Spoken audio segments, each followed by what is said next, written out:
Start. महोदय, पिछले प्रायः 5 दिन से राष्ट्रपति के अभिभाषण पर बहस चलती रही है। मुझे प्रसन्नता है कि अनेक सदस्य स्वीकार करते हैं कि यह अभिभाषण हमारे राष्ट्रीय जीवन के एक नए चरण के आरंभ का सूचक है।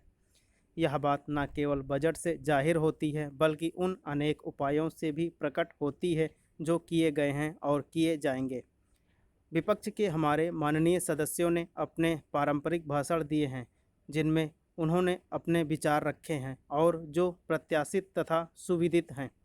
फिर भी हमने हर तरह की आलोचना का सदा स्वागत किया है, विशेषतः इस प्रकार के बहस के दौरान जो हमें अपने उद्देश्यों तथा नीतियों को प्रस्तुत करने का मौका देती है। राष्ट्रपति महोदय ने हमारा मार्गदर्शन किया है कि हम अग्रदृष्टि रखें, आगे की ओर देखें, लेकिन ऐसा लगता है विपक्ष के हमारे कुछ मित्रों ने इस आह्वान को अनदेखा कर दिया है। इससे हमें आश्चर्य नहीं हुआ है। बहस से एक और भी उपयोगी काम हुआ है। पिछले कुछ महीनों की घटनाओं ने एक ओर तो उन सबको एकजुट कर दिया है जो अधिकांशतः प्रगति के समर्थक हैं, और दूसरी ओर उन्हें एक पंक्ति में खड़ा कर दिया है जो पीछे की ओर देख रहे हैं। इस सदन में हम तात्कालिक समस्याओं में इतने डूबे हुए हैं कि विश्व में सक्रिय बड़ी बौद्धिक एवं राजनैतिक शक्तियों के अस्तित्व को हम बिना गहरा विचार किए स्वीकार करते चलते हैं, जबकि हम अपने देश के आर्थिक और सामाजिक ढांचे को बदलने में लगे हुए हैं। प्रौद्योगिकी पूरे विश्व को बदल रही है, रूपांतरित कर रही है।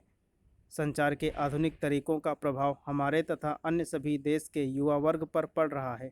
देश के दूर दराज वाले क्षेत्रों तक में हमें यह नहीं भूलना है कि हम आज जो कहें या करें उसकी हमारी नौजवान पीढ़ी के लिए कुछ सार्थकता होनी चाहिए।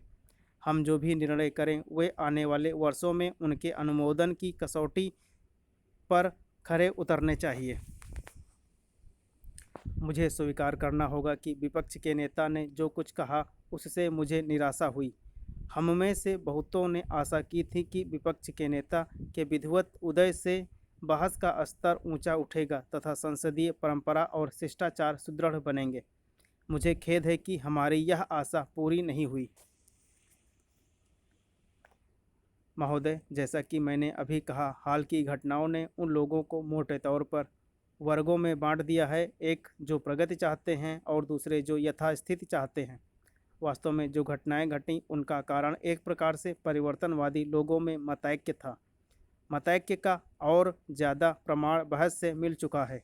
श्री पाटिल ने नारों की चर्चा की, लेकिन शायद ही किसी ने उनसे अधिक नारों का प्रयोग किया हो।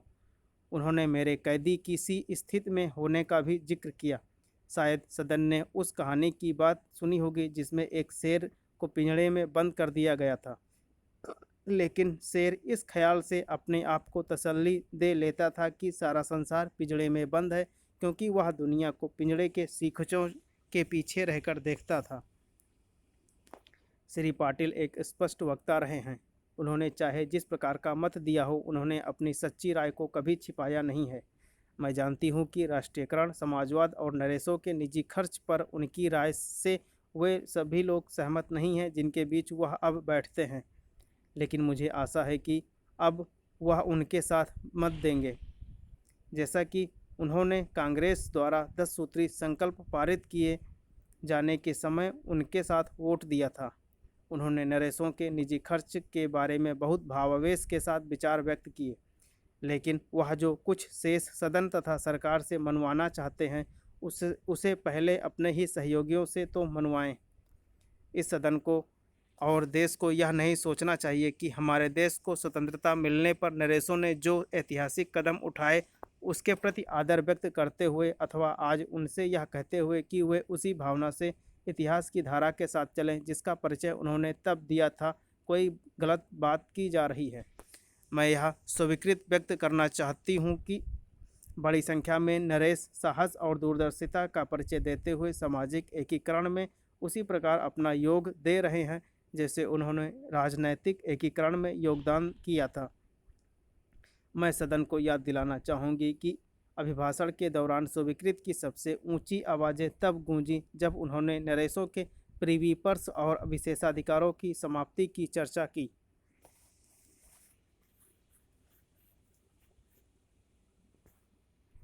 महोदय, राज्य पुनर्गठन अधिनियम 1956 का क्रियान्वयन करने से आंचलिक भाषाओं को प्राधान्य मिल गया। अंचल की आर्थिक, पारंपरिक तथा सामाजिक पहचान को प्रोत्साहित करने में राज्य सरकार, केंद्र सरकार तथा बहुत अन्य सारी स्वयंसेवी संस्थाएं अपना योगदान दे रही हैं।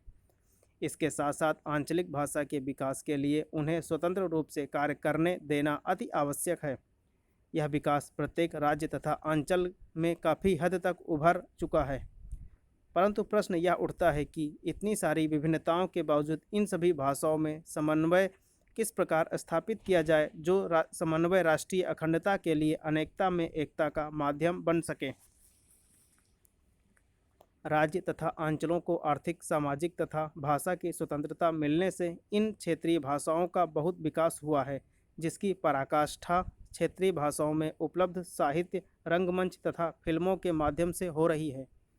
श्री अरविंद के शब्दों में प्रादेशिक जातियों की इस समस्त रचना में बाह्य रूपों के अनेक भेदों के बीच एक ही संस्कृत का प्रभुत्व दृष्टिगोचर होता है, परंतु उनमें से प्रत्येक अपनी विशिष्ट चरित्र और स्वभाव की धार के अनुसार ही सृजन करती है, और यह चीज़ इन सुंदर और ओजस्वी साहित्य में से प्रत्येक पर भिन्न भिन्न छाप लगा देती है, जो एकता में भी समृद्ध विविधता का स्रोत है। कोई भी व्यक्ति अपने विचारों की अभिव्यक्ति जितने अच्छे तरीके से अपनी मातृभाषा में कर सकता है, उतनी अन्य भाषा में नहीं। अब प्रश्न यह उठता है कि भारत एक अखंड राष्ट्र है, फिर भी इसमें विभिन्न क्षेत्रीय भाषाओं का समन्वय कैसे किया जाए, जिनमें प्रत्येक देशवासी को यह अनुभव हो सके कि हम भिन्न भिन्न आंचलिक भाषाओं के बोलने वाले एक ही माला में पिरोए हुए मोती हैं।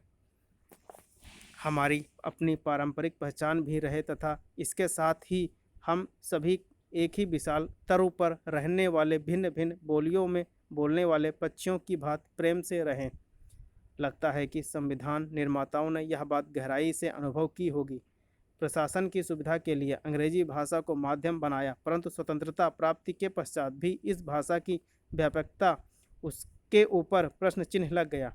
इसलिए संविधान निर्माताओं ने पहले से ही धीरे धीरे अंग्रेजी से भारतीय भाषा में परिवर्तित करना शुरू कर दिया।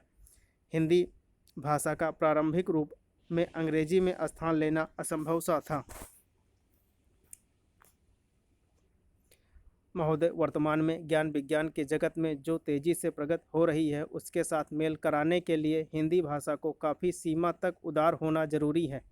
इतना उदार कि किसी भी आंचलिक भाषा में जो उपयुक्त शब्द उपलब्ध है उसे अपने अंदर समेट ले। इसमें एक तो लाभ यह होगा कि बाकी भाषाओं के लोग जब यह अनुभव करेंगे कि उनकी भाषाओं के शब्द भी हिंदी भाषा में उपलब्ध है, तो उनमें राष्ट्रीय अखंडता की चेतना बनी रहेगी और हिंदी अधिक से अधिक व्यापक होती जाएगी।